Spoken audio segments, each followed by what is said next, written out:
Okay po. So let us continue our discussion. So again, let us recall yung formula. Gas capacity. So, okay, so we are going to determine first the gas capacity. So, diba, ang assumption natin dito is we have the gas and we have the fluid. Wala tayong, hindi natin i-account dito sa computation natin ang solids.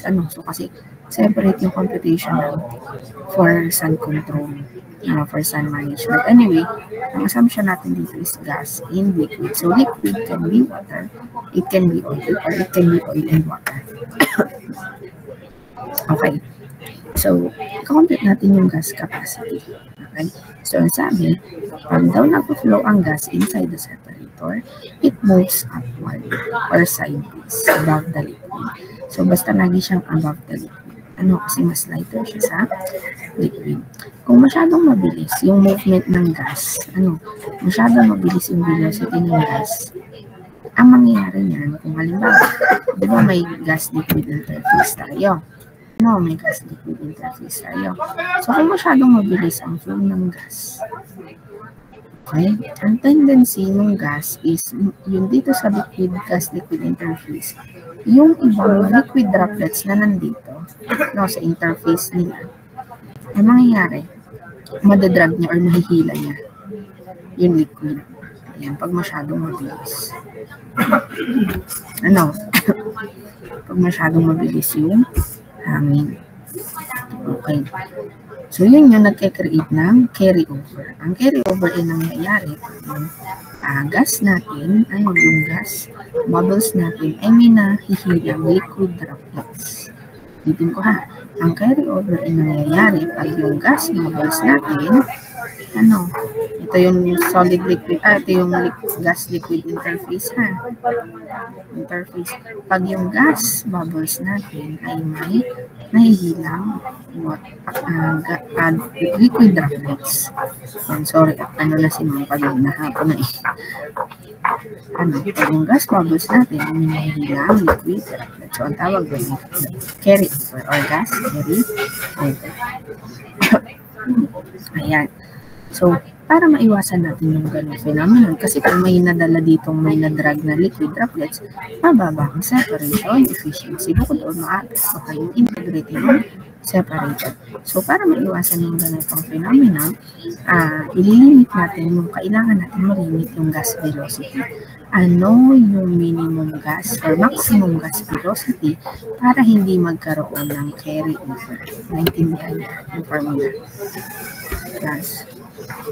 Naintindihan. Okay. So, ang gagamitin po natin ay ito, Souders-Brown rule. So, ang Souders-Brown rule, ang gagamitin natin ay itong velocity.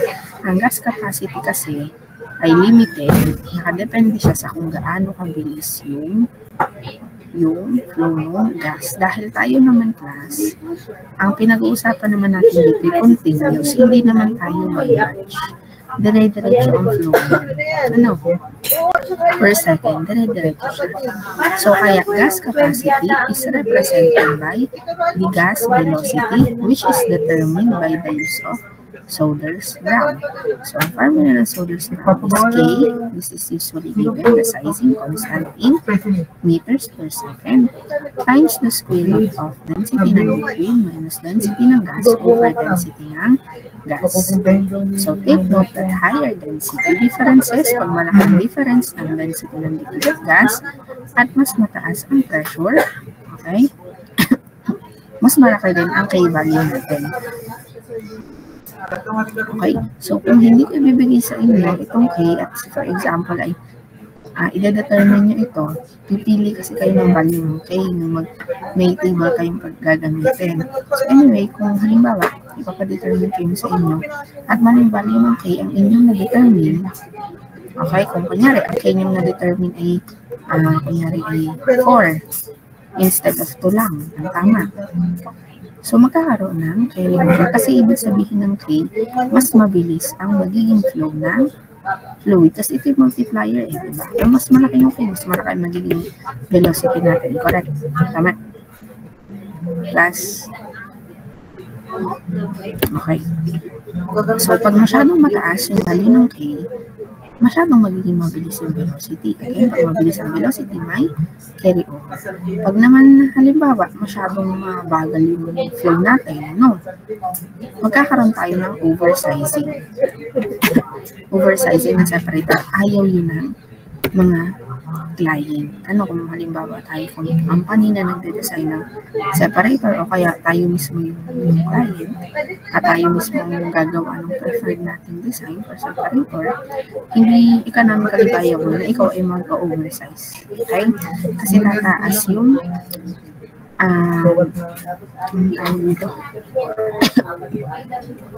tataas yung ating costing. Next natin is the gas cross-sectional area. Gas cross-sectional area naman is represented by this as G. Ito yung formula. This is the volumetric flow rate of gas. And this is the velocity. Okay, yung gas capacity. Huwag malilito ha. Again, gas capacity is represented by the gas velocity. Naintindihan class? Ang term talagang ginagamit is gas capacity. Sa separator design. Okay. Ang gas volumetric flow rate usually given in cubic meters per second. Kung mali ang unit, di ko convert nyo. Usually ang ginagamit natin is ay unless otherwise specified. Okay. So, ito class, ito yung ating formula ng A sub G. Kunyari, itong formulang ito, ang assumption ay, halimbawa, ito yung vertical separator. Ang ina-assume nitong formulang ito ay, ina-assume nitong formulang ito ay 50-50. 50% liquid, 50% gas. Ito. Ang assumption niya, ito siya.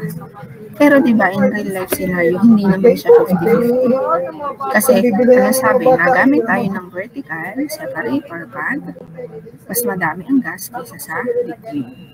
Isa pa, hindi din naman na determine ng orientation or ng configuration ang ratio ng gas to liquid. Nag-iiba siya, depende sa weight. So anyway, ito ay less accurate. Itong E sub G, this is represented by A required.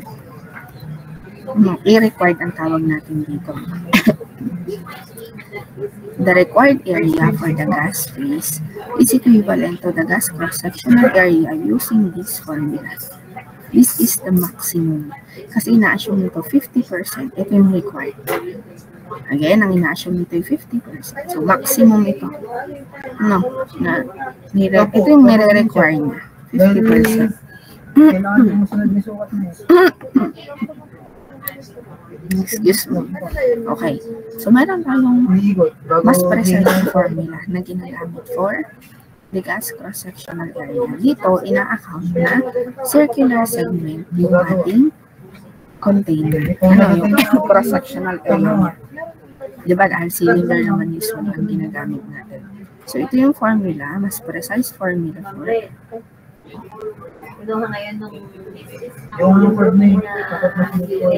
Opo. Opo.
Okay po. Okay, let us continue our discussion.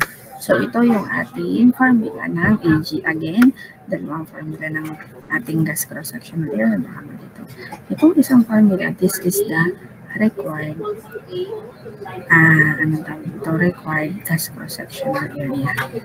Okay? That is the required gas cross-sectional area. The next one is, ano ang tawag ko sa sunod?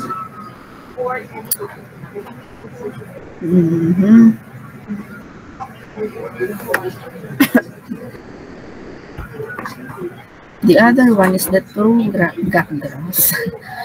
gas cross-sectional area. This one. Itong mahabang formula. Okay? So, gagamit tayo ng radius, ng height. Ano, in SI yan lahat.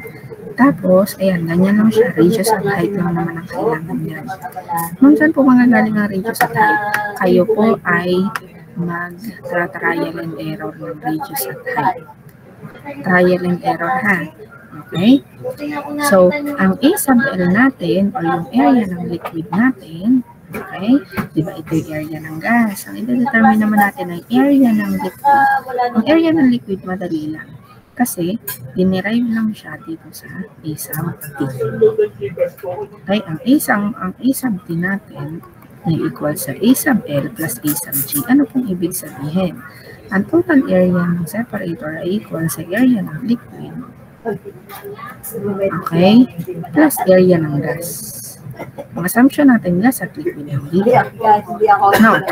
Ngayon, pwede mong ma-derive dito sa formulang ito ang area ng liquid. Kasi ang area ng ating separator, itong buong area ng separator, geometric area ng separator natin, A sub T, ay equivalent sa pi r squared. Kasi ito ay, ang cross-sectional area ng ating separator ay circle. Ano, kaya A sub T is equals to pi r squared. Nakakasunod, class. Nakakasunod po. Okay.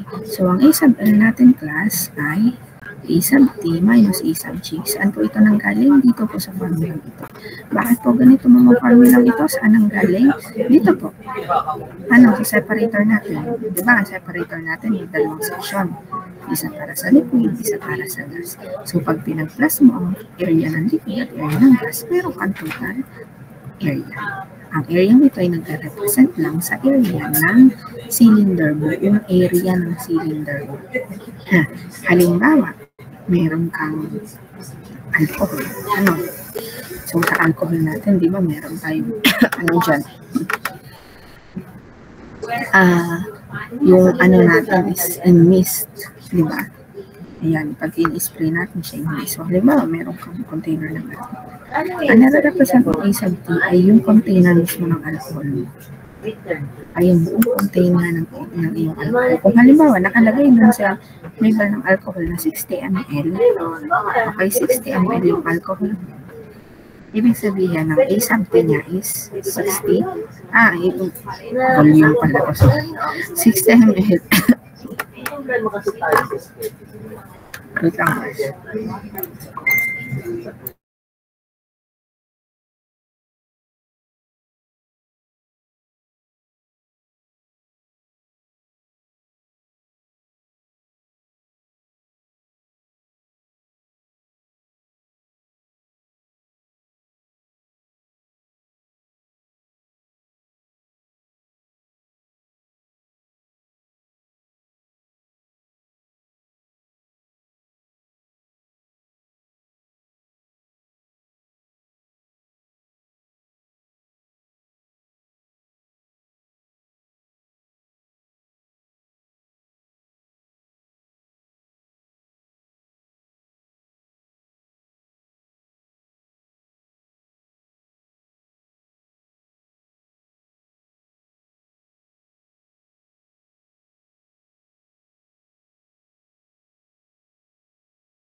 Okay, pasensya na po ha. Kailangan i-rest ang voice ni Magda. Medyo nag-lesson na yung frequency ng uwo, kaya hindi dapat maabuso ang boses. Okay. So, yung isang natin, excuse me. So, yung diameter ng ating separator ay pwedeng makuha dito sa formula ng isang. Okay. So, next naman natin ay yung liquid hold-up length na tinatawag. Alam ka mahirap doon. Hindi mo lang kikita kung Liquid kailan nila minimation ano pag sinabing liquid hold-up Hindi length? kaya na nilang dayain. So, di ba na-determine na natin kanina kung ano yung area ng liquid, yung isang natin. For this given properties and volumetric quantity of liquid, ito yung isang kunyari. Sa vertical, ito yung isang natin. Okay? Yan, ito yung isang natin. Okay. Ano naman ito? L sub H. Yan, yung height. Liquid hold-up length. What is the liquid hold-up length? Okay. So, ang formula ng liquid hold-up length ay yung volumetric flow rate ng liquid, yung retention time, at yung A sub L, yung liquid cross-sectional area na nakuha natin kanina. Okay. So, ito, given, ang T sub H given. Binanggit ko lang dito yung mga typical T sub H or retention time based on API above J. Pero ibibigay ko po ito sa inyo, ang exact value. So, anyway, based on API above J, ang typical values ay 1 to 2 minutes kung oil-water separation. Kung halimbawa naman, foamy, yung crude oil, 3 to 5 minutes. Ano? Kasi kailangan bigyan ng enough time yung foam para mag-settle. Kaya mas matagal yung retention time pag mas matagal ang retention time pag foamy yung crude oil. Okay? So, pag na-determine na yung L sub H, okay? Ang next naman natin i-determine ay yung L total natin plus allowance. Okay? So, yung L total natin plus allowance. Okay? So, ito kasi 2 times diameter. Itong 2 times diameter.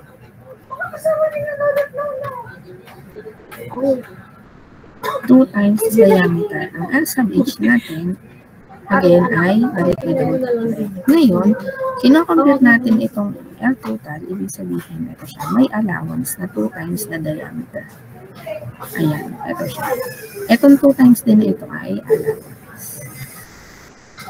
Para daw saan? Sa inlet calming at outlet polishing. Kasi halimbawa, kung tayo ay kahit meron tayong diverter dito, may ganyan siya. Okay? So, minsan, itong A sub L natin nagkakaroon ng slashing na taas na gano'n. Diba? Ayan. So, halimbawa, magkaroon ng ganong instances, meron tayong allowance na hanggang dito. Kasi nga, hindi pwedeng magkaroon ng direct contact ng tubig sa yung liquid sa gas. So, itong 2D na ito, ito yung allowance. Naintindihan? Plus. Naintindihan?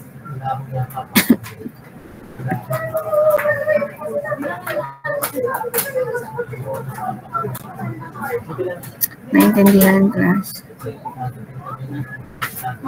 Eh, kasi si Jello lang lagi ang nagre-react. Hindi ko nakikita yung iba, kaya ko tinatanong. Okay. And then the next ay, after natin ma-determine, itong L total, again, na nare-represent ito ay liquid ha. This is for liquid. Sana naintindihan mo kung bakit kailangan ng 2D. Okay, ang mist eliminator natin ang atin namang i-design. Okay? So, sa design ng mist eliminator, para ma-design ng mist eliminator, kailangan natin i-determine ang phase velocity. Ang phase velocity is represented by V sub F. Okay? V sub F. Ang Q sub G natin is the volumetric flow rate of a gas. Okay? Volumetric flow rate of gas. Ang A sub F naman natin ay frontal area of the mist eliminator. Okay? So, halimbawa, ito yung ating mist eliminator. Ano? Ang frontal area or AF natin ay ito. Di ito. At ito. Yan, yun yung frontal area. So, kung i-imagine mo siya, para siya na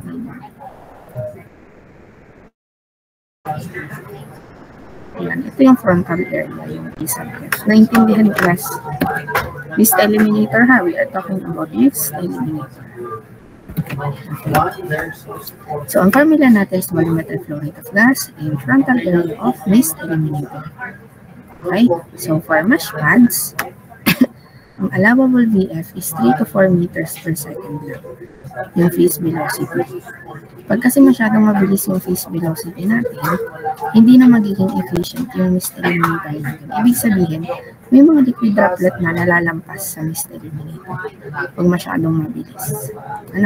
Halimbawa, kung mesh pad, tandaan nyo ba ang mesh pad? Ang ibig sabihin ng mesh pad, ang mist eliminator, ang itsura niya ganyan siya. Para siyang yung strainer natin sa bahay. Ganun ang itsura niya.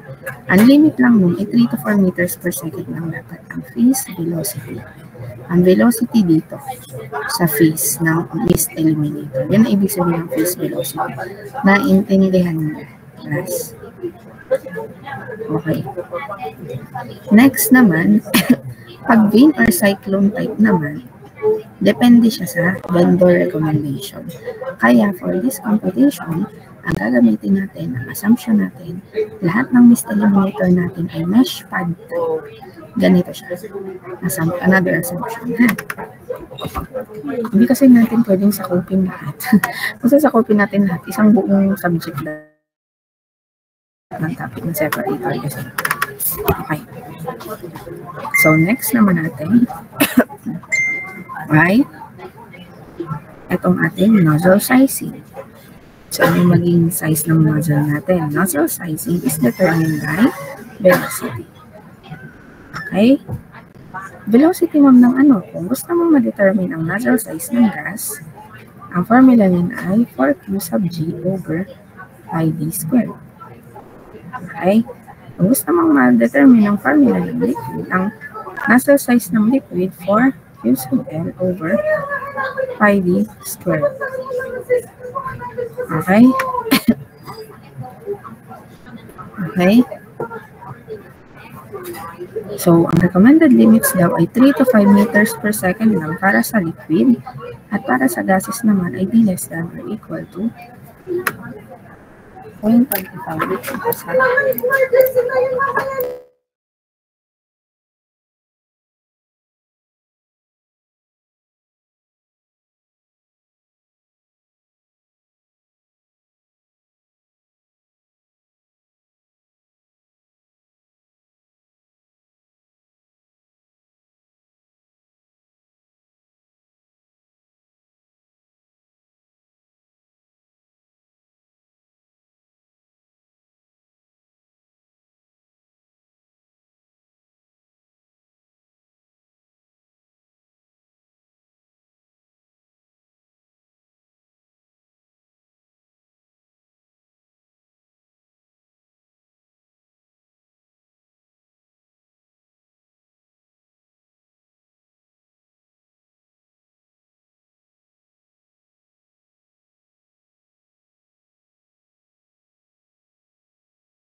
Okay, less than or equal to 0.25 meters per second.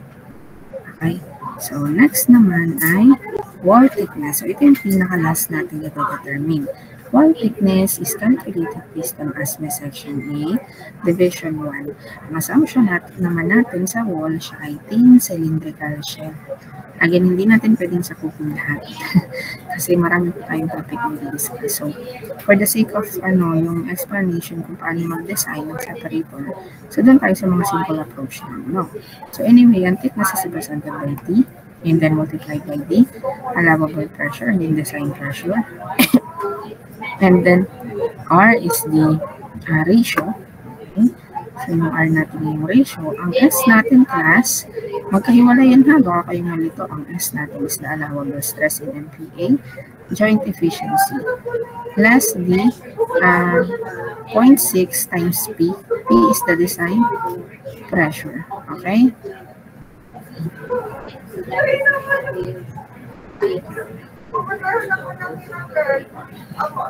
Okay. So this formula applies only if R over T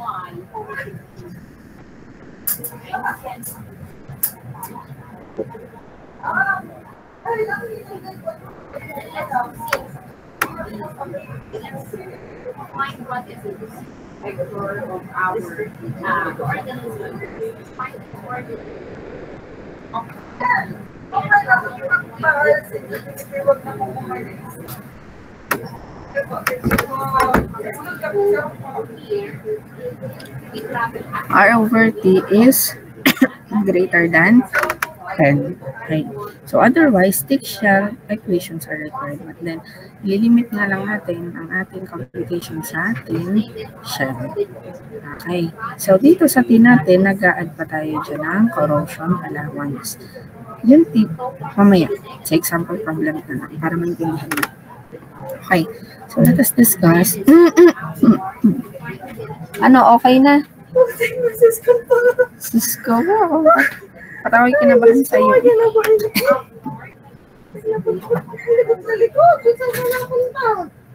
Okay. So, horizontal. Let us discuss this problem. A horizontal three-phase separator processes a stream under the following operating conditions. So, given ang gas volumetric flow rate, given ang liquid volumetric flow rate, given ang gas density, liquid density, and the K value. So, ito klase yung ating mga assumptions. Tulad nung sinabi ko sa inyo, alam ko sa inyo or sa kabilang session sa nabanggit, itong assumptions na ito ay ililista ko din sa ating problem sa exam. Hindi nyo ito kailangan sa uluhin. Hindi nyo siya kailangan i-memorize. Ang kailangan nyo yung maintindihan kung paano siya i-solve. Okay? So, ang service natin is a gas, oil, and water. Ang mist eliminator natin is a horizontal wire mesh pad. May binigay na droplet cut size na in range. Ang clean phase velocity, binigay na approximately 3 to 4. So, mamaya magbibigay ng exact value dyan ha. Kaya lang ipinakita ito para lang aware kayo kung ano ba yung mga typical range. Halimbawa, dito sa droplet cut size, 5 to 10 micrometer siya. Sa clean phase velocity, pwedeng 3 to 4 meters per second. Ang hold-up time or retention time is 120 seconds for oil-water separation based on API 12J.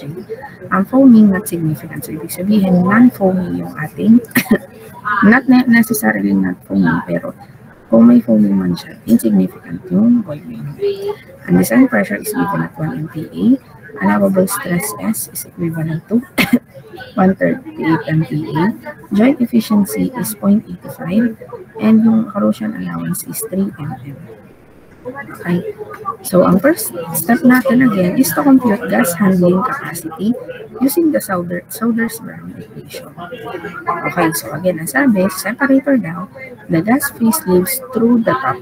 Okay, so pag mabilis yung masyado yung movement ng gas, magkakaroon ng entrainment ng liquid droplet. Nahihila niya yung liquid droplet, reducing the efficiency and risking damage to the equipment.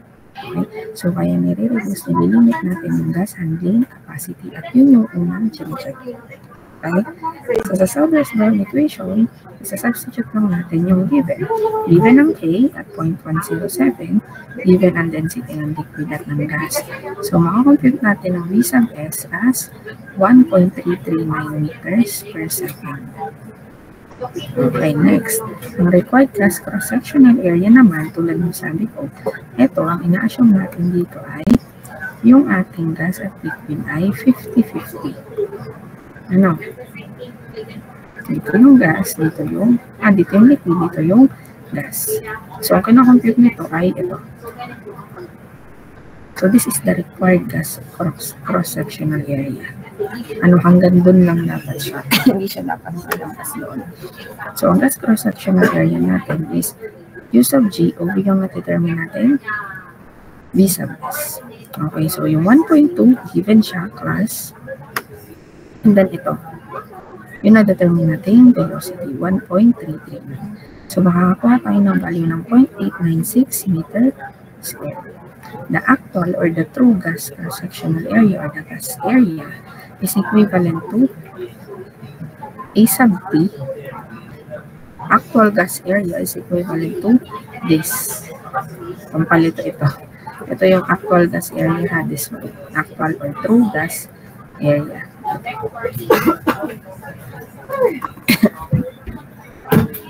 Okay. So, wag mo nyo munang pansinin yung iba at sasabihin ko sa inyo. Ito muna, dito muna tayo mag-focus. Okay, ang tanong, meron ba tayong given na radius at height? Meron wala? Wala po. Ano? So, paano po tayo magkakaroon ng value ng radius at height? Okay, so tayo po ay manghuhula. Magta-trial and error tayo. Ano? Okay, so paano po kami magsisimula kung anong value ang aming huhula? So, depende sa inyo. Depende sa discarding nyo. Actually, kung paano kayo maghuhula. Pero, ang uno nyo is, magkakaroon kayo ng ano dyan, is, kung horizontal or vertical, balikan natin yung problem. May sinabi ba siya kung horizontal o vertical? May binulit siya. Horizontal. Horizontal, ibig sabihin, dapat mas maliit yung kanya. Tama, maliit pa rin naman ang kanya. Ang kanyang, mas maliit talaga ang diameter niya. Scratch niya yan at yung applicable pala sa storage tank. Hindi pala siya, hindi nga pala siya applicable dito. Anyway, ano kayo magsiset kayo ng value. So, kung saan kayo magsisimula, depende sa inyo. Dito din natin makikita kung kayo inanunulan ng inyong problem set, ng inyong exam. Kasi imposible naman pareho kayo magsimula sa 1. Imposible pareho kayo magsimula sa 2. Okay.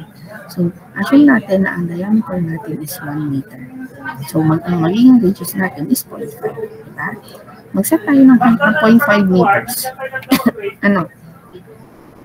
Mag-set tayo ng height ng 0.5 meters.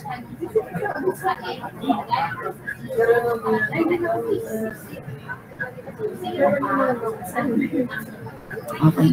So, ang next natin, ang A sub G natin, ito yung gagamitin natin formula para makuha yung actual gas cross-sectional area using these values. So, 0.5 yung R natin, direct substitution lang. Substitute yung R sa H. Ano, pag kinumpute natin yan, may makukuha tayong value na 0.3927 meters square. Okay, ngayon, ikakompute natin yung A required, yung A sub G, A required using this gas cross-sectional area over yung velocity na na-determine natin. Okay? So, yung A required is 1.2. Again, this is given, the 1.2. And then 1.339, saan po nang galing? Dito po. Ito po yun. 1.339. Yung allowable superficial gas velocity. Okay? Saan po nang galing yung formula na yun? Ito po yung formula na yun. Ito po. Ito. Yung sinasabi nyo na A required. Okay. Ayan. So, pag sinubstitute natin, ang makukuha natin A required is 0.896 meter square. So, ang sabi class, the design must satisfy ang A sub G natin with respect to the height and the diameter must be greater than or equal to the required. Okay, gas constraint. Okay, so, saan daw nagpunta si ano? Saan? Saan?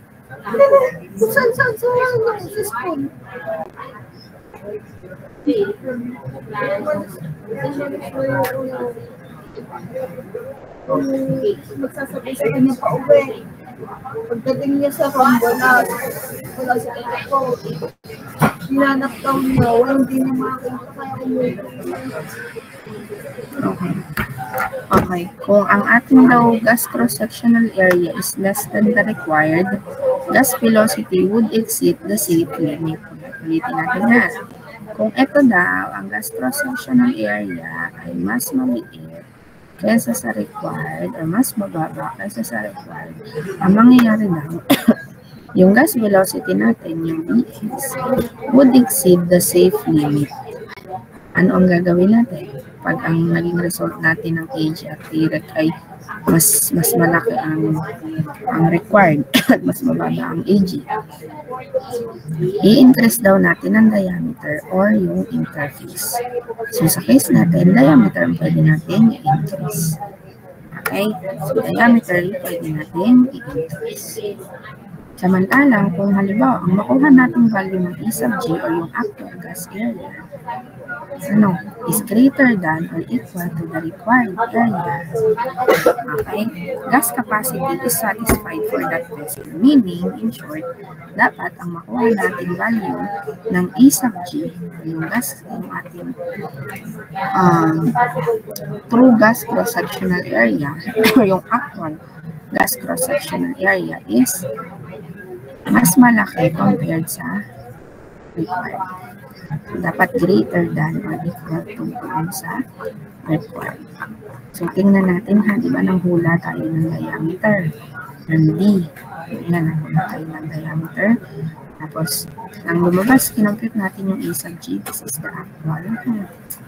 Kinompute natin si E sub G or yung required. Ito yung required. Tandaan ha, ang required ay 0.896. Tapos, ang ating actual is 0.3927. Okay? Ito pala required, sorry. Alam mo, ito yung required natin. 0.896 na dito siya sa baba. 0.3927. Since si 0.3927 ay mas maliit or mas mababa, is less than 0.896, that D equals 1 meter fails. Nag-fail siya kasi dapat ang condition, mas malaki dapat si A sub G compared kay required gas cross-sectional area.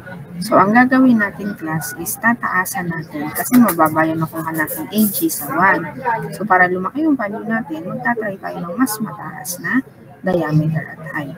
So, ang try natin ay 2.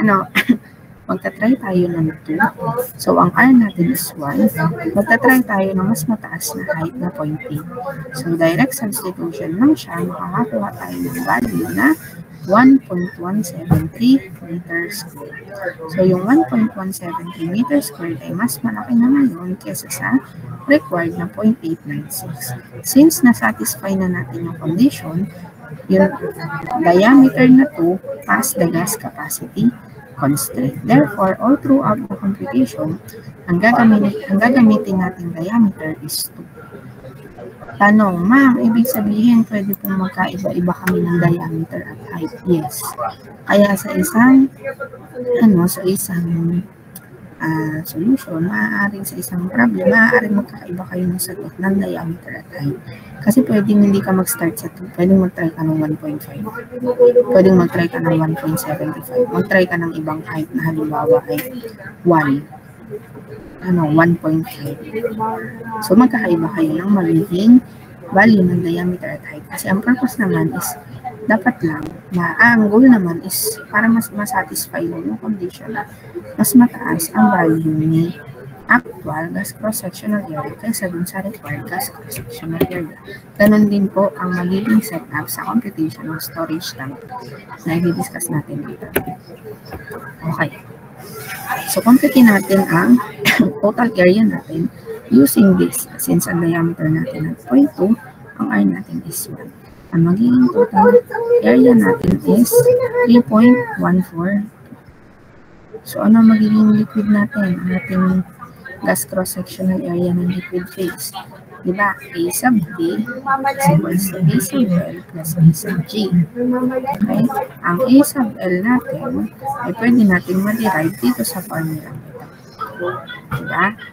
So, pag kinompute natin yan, yung A sub L natin is equals to 3.142 A sub T less A sub G na 1.173. So, posibleng iba-iba kayo ng value dito kasi pag iba ang ginamit kong density dito sa A sub J, iba din na magiging, density, diameter, iba din na magiging A sub J mo, o yung actual gas cross-sectional area.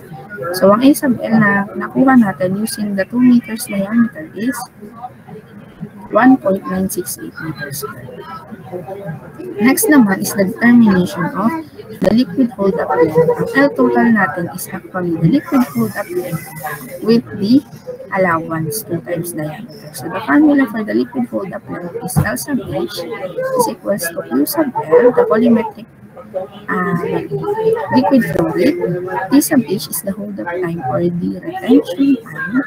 A sub L is the gas cross-section, liquid cross-sectional area. Okay, so direct substitution, itong 0.15 na volumetric flow rate given, itong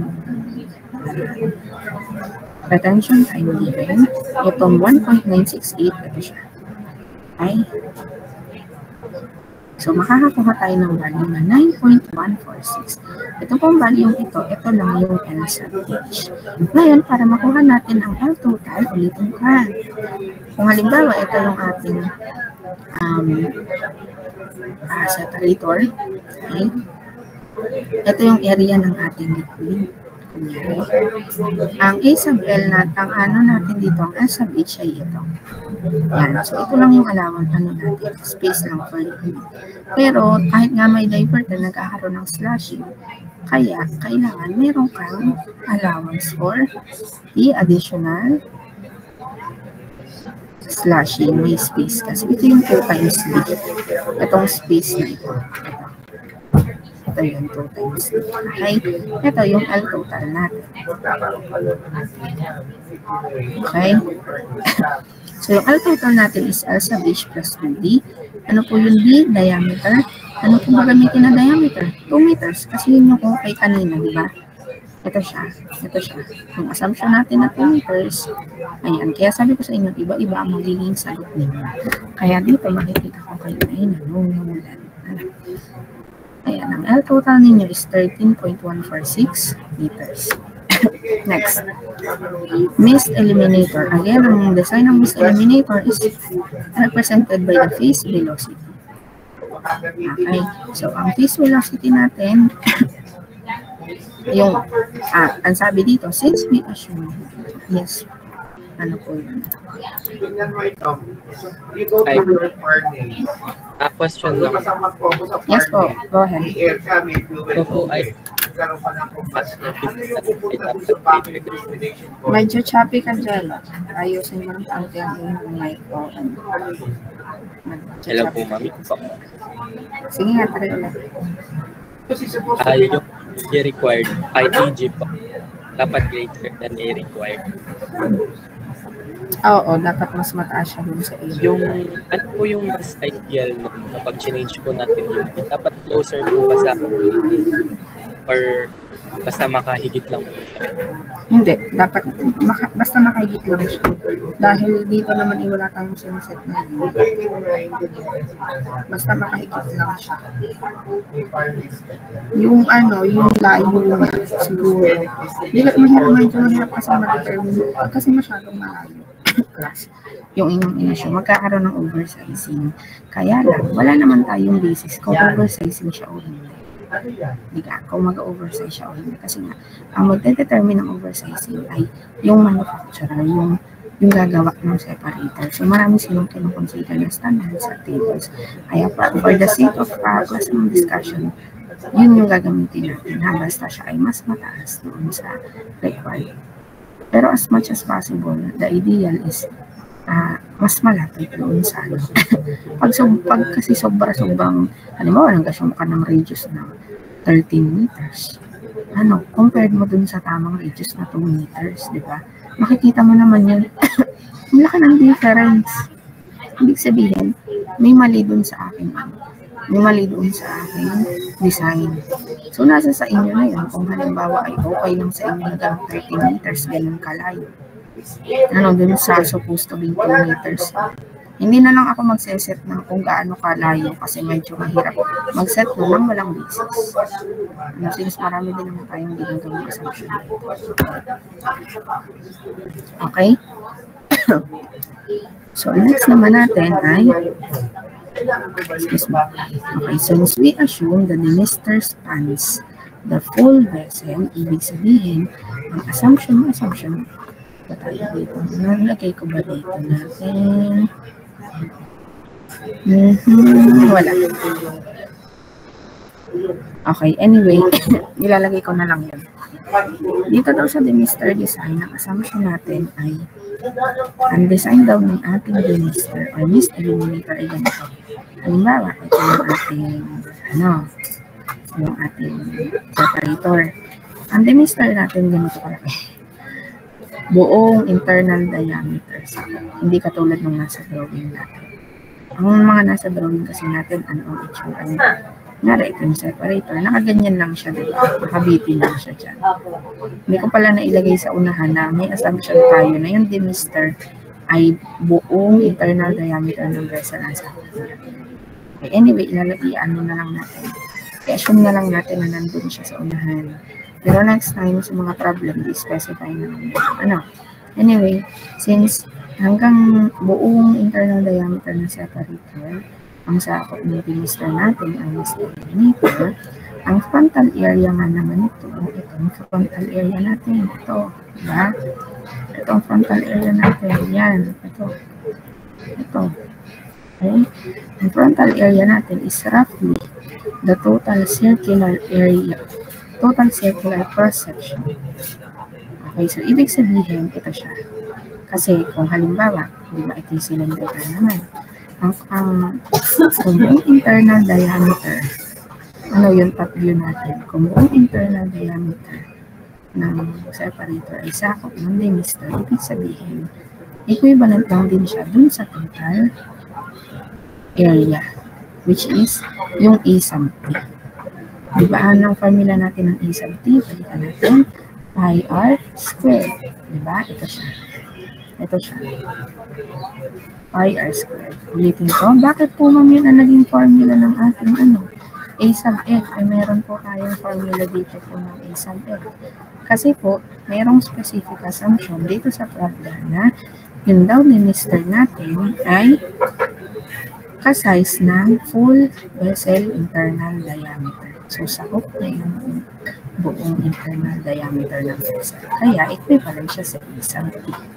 Gets nyo ba? Ito hindi applicable sa lahat ng problem. Dito lang sa problem na ito yung specify na ganun kalaki ang demister kasi yung laki ng internal diameter. Gets po? Class. Okay. So, next, since meron na tayong value ng A sub F, makakompute na natin ang formula ng B sub F. So, ano ulit yung ating B sub F? Ano ang kanyang formula? Balikan natin na since wala pa kayong kopya ng inyong lecture notes. So, ang B sub F natin is called phase velocity. Again, yung velocity ng gas sa phase or dito sa surface ng ating mist eliminator. Okay? So, ang formula po niya ay volumetric gas flow rate over A sub F. Okay? Volumetric flow rate over A sub F. So, since meron na tayong value ng A sub F at may given ng volumetric gas flow rate, ma-determine na natin si B sub F. So, direct substitution 1.2 at itong 3.142 ay makukuha tayong value ng B sub F na 0.38 meters per second. Okay? So, take note ha, meron tayong in-specify dito na sabi, yan, ito daw, ang allowable clean phase velocity daw pag mist eliminator ay approximately 3 to 4 meters per second. Ano po ibig sabihin dito? Pag mesh eliminator, pag mesh, wire mesh pad ang gamit ng demister or mist eliminator, pag ganyang type, ang gamit mo, ang allowable phase velocity ng gas ay 3 to 4 meters per second lang. Okay? 3 to 4 meters per second lang siya.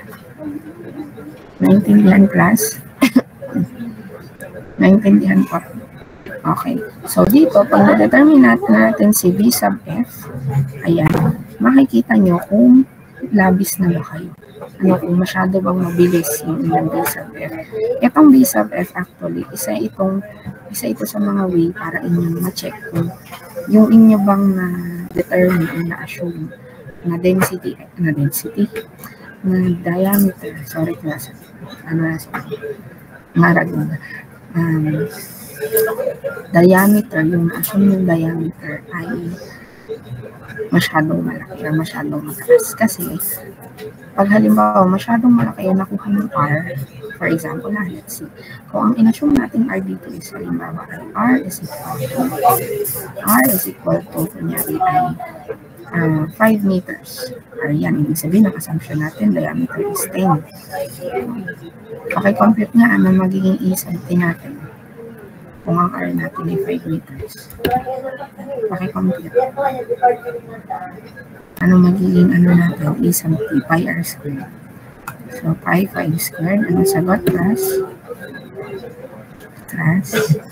Ano nangyari? Uy. Ang sagot. Wala kayong kalki sa inyong gilan. Para naman kayo may class participation. Sino pa mag-volunteer? Pi 5 squared na. Pinapakita ko lang ito sa inyo. Pwede nyo gamitin as clue para malaman nyo kung sobra-sobra na ba yung aking naging assumption sa diameter. Okay, anyone? Hala. Yes po. Sino po yung guys ng paka-open na lang ng mag... Ayan. Sino po si Bormo? 78.54 po. Wait lang. Ano ang section niya? Section 202 po. Or 102. Okay. Sige, magra-record kasi ako ng presentation. Okay. Ano ulit yun yan? Ulit? 78.54 po. 78.54. Okay. So, since ito nga yung assumption natin, yung A sub F natin is equals to A sub T, pag sinubstitute mo sa 78.54 dito, ano magiging B sub F natin? Ano magiging B sub F natin? Isinakay ng pagdating ng gate Yes. Gel. Pag substitute po yung magiging velocity po ay 0.0153 po. 0.0153. So, ang sabi, 3 to 4 meters daw ang ating approximately 3 to 4 meters per second. So, bagsak siya dito. Ano daw ibig sabihin pag mababa ang ating phase velocity?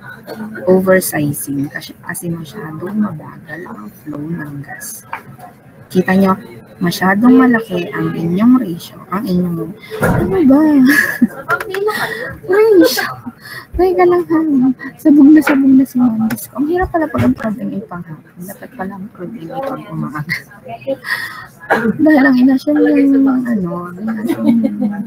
radius, my God, ay 5 meters. Ano ang diameter natin? 10 meters. Masyado siyang malaki, di ba? Compared dun sa 2. So, dito nyo makikita kung kayo nag-oversizing.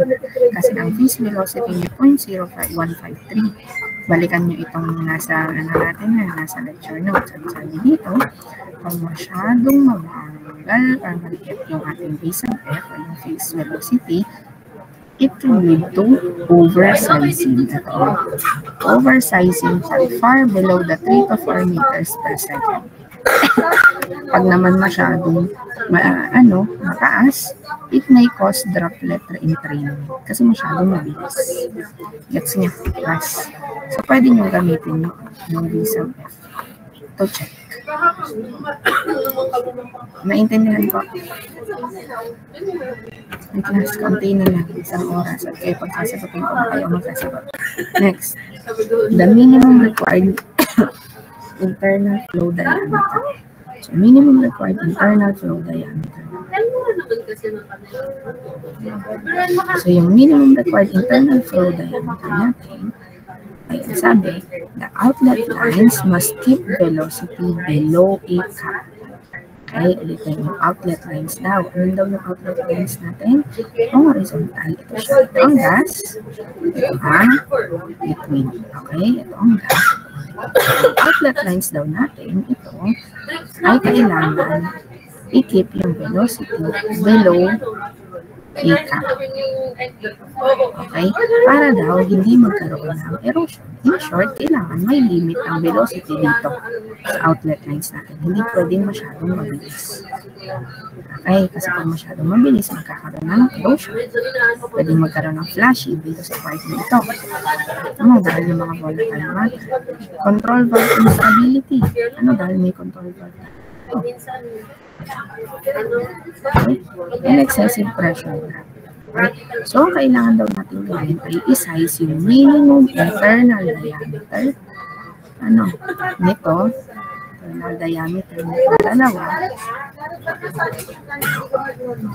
Ito, that keeps Vmax o yung maximum velocity at the design flow rate, volumetric flow.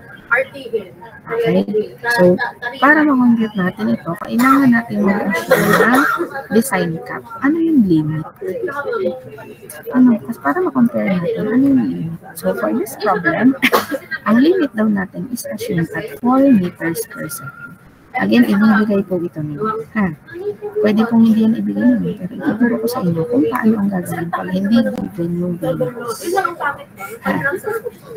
Okay, so for this problem, given siya. Huwag mali ito. Okay, so ito yung formula natin, ang ating volumetric flow rate, velocity times area. Ang area natin, ang formula is pi d squared over 4 or pi r squared. Okay, so yung minimum diameter ng outlet is equivalent to the square root of 4q over pi times maximum velocity. Ito po yun. Yung transpose lang siya. Diba? Ginawa q is equals to Vmax. Ito siya, ito plus.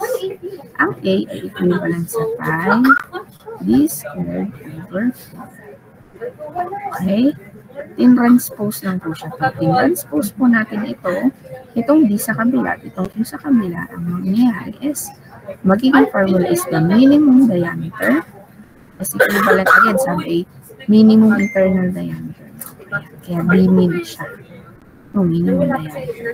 So, equivalent to 4Q, ito siya, no, over pi times maximum velocity.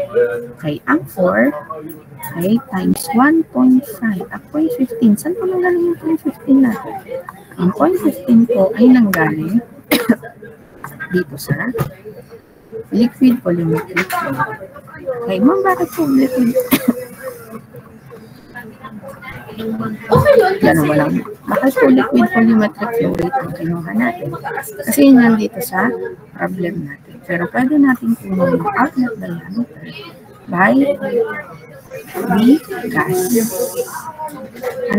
So pwede din natin kunin yung outlet diameter by gas. So ang kinuha lang natin dito sa problem na ito ay for liquid. Okay, so 4 times 0.15 volumetric flow rate liquid over pi times yung maximum velocity, assuming na siya ay fluid kasi. Ayan, fluid velocity. So kaya ang ginamit natin ay Q. So ang maximum fluid velocity natin ay 4 meters per second. Okay, so pag kinaglit natin yan, ang magiging result ay 0.2186 meters. Ibig sabihin, ito yung minimum diameter ng outlet na ito. Ang minimum diameter must be 0.2186 meters. Naintindihan guys?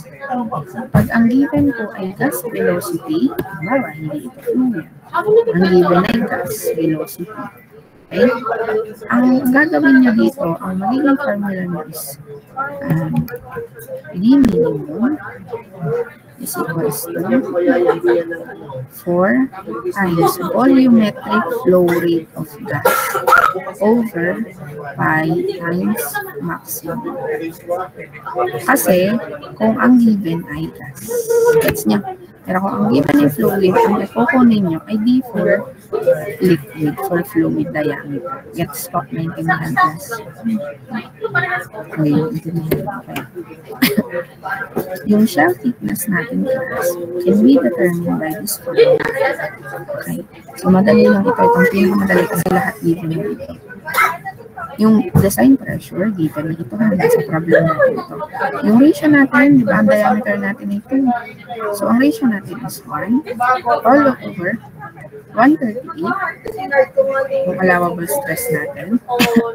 And then yung E, joint efficiency. Ang joint efficiency class ay ano? Ang ibig sabihin lang yan ay kung gaano ka-efficient yung pagkaka-welding ng mga plates. Kasi para makagawa ka ng separator, kailangan mo ng metal plates. Yung metal plates na yan, yung pagdidikit-dikit through welding. Ano, yun yung ibig sabihin ng joint efficiency.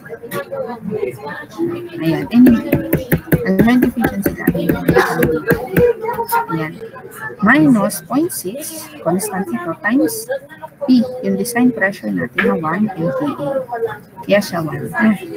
So, ang magiging thickness natin ng ng shell is 8.6 millimeters. Pero ito yung sinasabi ko. Yung nominal thickness natin ay equivalent sa shell thickness. Okay? This is the shell thickness. Yung nominal thickness is equal to shell thickness plus corrosion allowance. Ang corrosion allowance ay given sa problem. Given ito.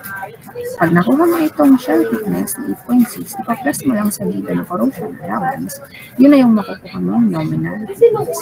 Sa problem mo ito, 8.6 plus 3 mm na given corrosion allowance, 11.6 millimeters na nominal thickness. Okay? So, huwag niya na munang pansinin itong select 12 mm nominal shell kasi hindi naman ako nagsama ng table. I-as-is ko na lang muna siya. Kung ano na-determine nyo, hindi na ako nagsama ng table kasi makapal yung table. Dadami ang page na inyong lecture notes.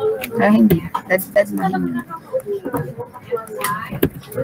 Ito yung magiging sabi. Okay, sana po naintindihan.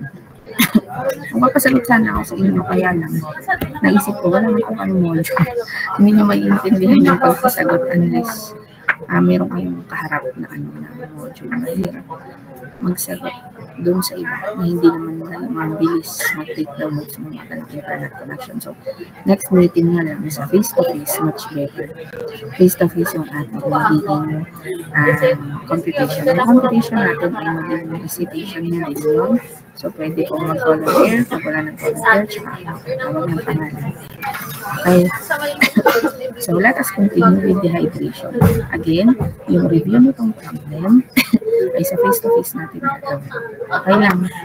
Kasi sa tingin ko mas effective yung computation kaysa pag-online. Nahirap kasi pag-online. Okay, next naman ay dehydration system. Ang dehydration system naman natin ay dito natin na-discuss kung ano ba yung process na pinagdadaanan ng natural gas para ma-remove yung liquid droplets na nakahalo sa kanya at pumasok doon sa transportation and storage valve. Okay. Pero mamaya po tayo magpunting magdaan ng siguro mga 10 minutes kaya naman or mga 5 minutes at least at ang aking throat ay nadadaan. 5 minutes for 20 minutes.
Okay, hello po. So let us continue our discussion again sa dehydration system tayo. So, again, natural gas undergoes a process of dehydration in order to remove the water vapor present in the natural gas. Yung kasing water vapor, kaya siya nire-remove, it's because of yung anong tawag dito, transportation and storage standard. Okay? So, yung kasi yung tubig na nakahalo sa natural gas natin, it can cause hydrate formation. Ang hydrate formation, ang gagaling siya sa tubig. Paano ba nagkakaroon ng hydrate? Nagkakaroon ng hydrate pag halimbawa bumababa yung temperature ng natural gas. Ang natural gas kasi is kept at low temperature. Mababa yung temperature. This is in order to avoid yung sudden evaporation. So pag nagkaroon ng evaporation, pag nagkaroon ng sudden spontaneous combustion, kasi ang natural gas, wala naman siyang amoy. So pag halimbawa, nagkaroon ng leak sa natural gas, nagkaroon ng leak, so wala kang amoy sa natural gas, hindi alam ng mga tao na may natgas na pala sa hangin. Ipag kung si Kuyang trabahador, nandun naman siya sa designated smoking area ng company, pero dahil may natural gas sa hangin, yung pag-light niya, pag sindi niya ng lighter, it may cause continuous combustion. So, kaya very, tawag dito, stringent ang standard ni natural gas. That's why it's kept at a low temperature. Anyway, pag dahil ini-store siya at low temperature at tinatransport siya at low temperature, yung tubig na nakahalo sa natural gas magkakos ng hydrate. Alam niya yung tubig pag inilagay natin sa ref, nag-i-start siyang mag-yellow. So parang ganun yung hydrate. Yung magsisimula pa lang siyang mag-yellow. Kita niyo parang yung mga solids na nabubuo doon. May mga yellow na nabubuo dun sa surface ng natin. So, yun yung ibig sabihin ng hydrate formation. At ano ang disadvantage ng hydrate? Ang hydrate gas, nabara siya sa mga filters. Yun kasing buong transportation sa pipeline ng natural gas at sa storage na, mayroong mga filters na dadaanan. Halimbawa, filter sa valves.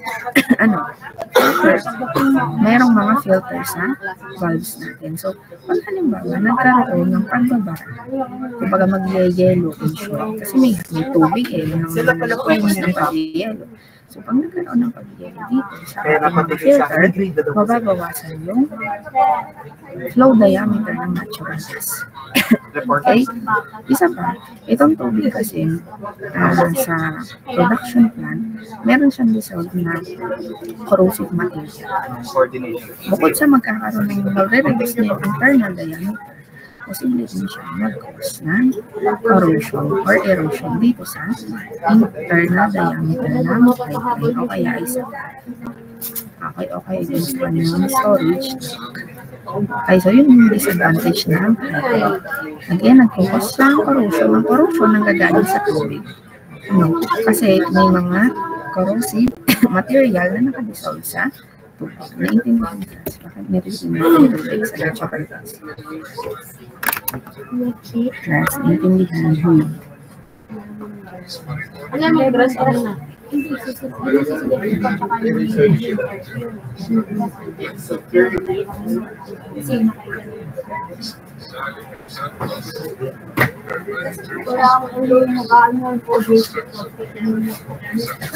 Okay. Next. Nare-reduce niya yung flow capacity kasi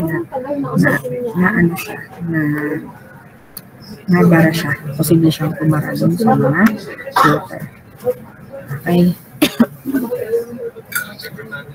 This process lowers the gas dew point. Okay. It lowers the gas dew point so that the condensation does not occur during transportation and processing. Iniiwasan kasi yung condensation ng natural gas as well as condensation ng water kung meron ng konti. Kasi, a natural gas from production facility, hindi pa 100% free from water. Mayroong traces of water vapor na natitira dyan.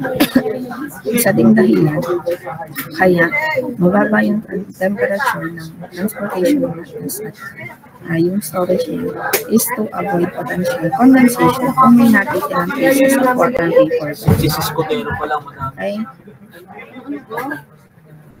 Okay. So, merong tatlong category. Okay. So, we have the liquid phase process, the solid phase, and other specialized method. Okay. So, unahin natin na isinamarize ko ito into a table para mas madaling maintindihan. So, unang method natin is the glycol absorption. Nabanggit natin ito sa discussion ng separation process glycol. Ang glycol is present in different triethylene glycol, tri, diethylene glycol, ethylene glycol, and tetraethylene glycol or TRAG. Itong glycol, liquid siya. Okay, liquid siya. At ito ay ginagamit para ma-reduce yung water content up to excuse.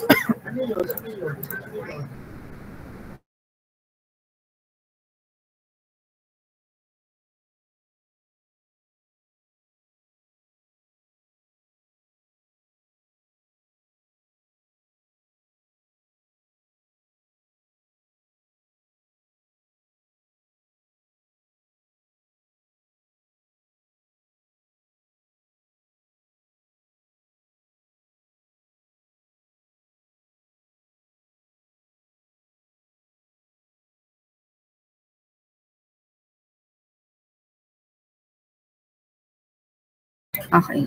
So, ginagamit ang glycol dehydration para ma-reduce ang water content by 4 to 7 pound per million standard cubic feet.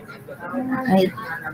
Ang dew point na ginagamit dito is, ang dew point ng natural gas natin is negative 12 to negative 40 degrees Celsius.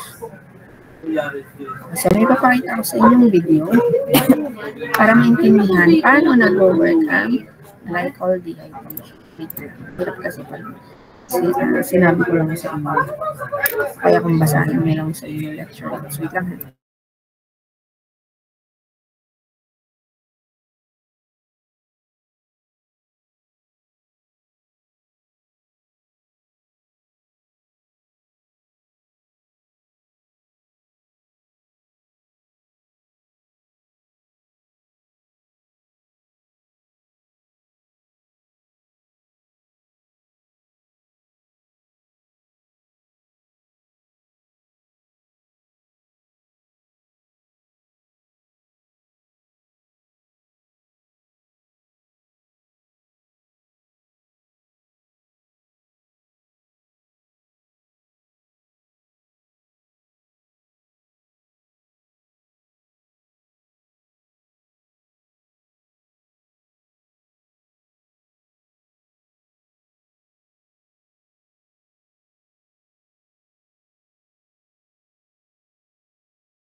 Ma'am Red, good afternoon po. Wala pong audio yung video po.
Okay, so mag-stop muna po tayo dito sa glycol dehydration. Tapos ako'y masakit na lalamig. Mag-stop na muna tayo dito sa glycol dehydration at talandrain na ang lalamig. Pinilit ko ito, baka ubuhin na lalo ako. Medyo parabas na yung frequency. Anyway, so mag-stop tayo sa glycol dehydration. So sa next meeting natin, which is on Thursday, we will be having another problem for the computation of the design parameters of the separator, and then we will continue this discussion with the hydration process. Also, magkakaroon tayo ng kaunting review dun sa mga na-discuss na natin para may pandagdag din kayo sa recitation. Okay po? So, tayo ay 43 dito sa akin. Enroll po sa akin ay 44. Nasaan kaya yung iba? Nawawala yung iba. Okay, so magtatandang sa bayan na agilwan. Present po. Okay. Next ay si Balasta. Wala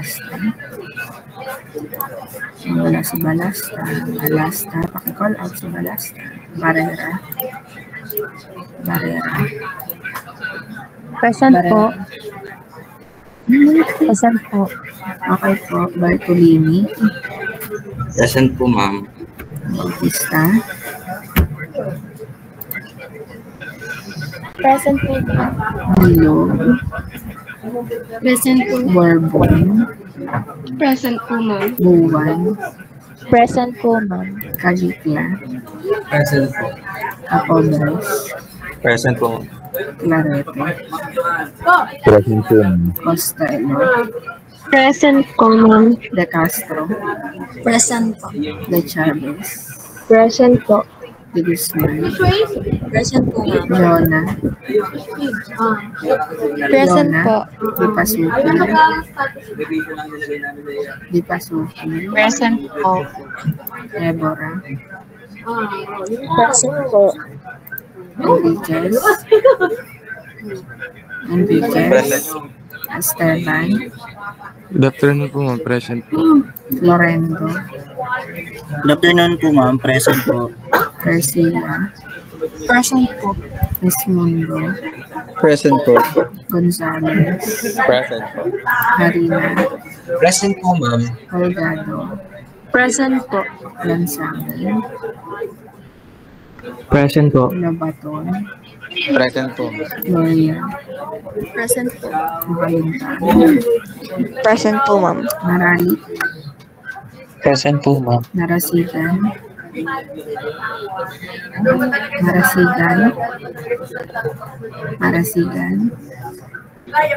Balikan ko sa Marasigan. Mindanao. Nunez. Present. Pelina. May call out sa Pelina. Periodiko.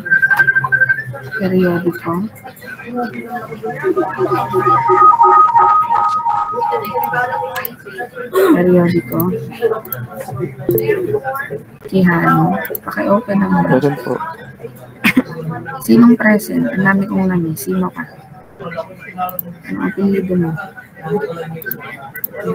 Quijano po, ma'am. Quijano po. Quijano. Aranicat. Present po. Cebulino. Present po. Tagudin. Good afternoon po, ma'am. Present po. Okay. Valderrama. Present po, ma'am. Villaferte. Present po. Okay po. Balikan natin si Balasta. Si Marasigan.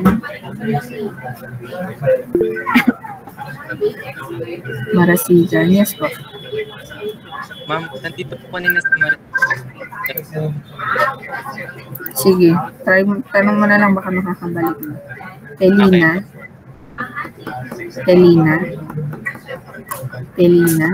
Wala si Pelina. Good afternoon po. Hello po. Nag-reconnect lang po. Present po.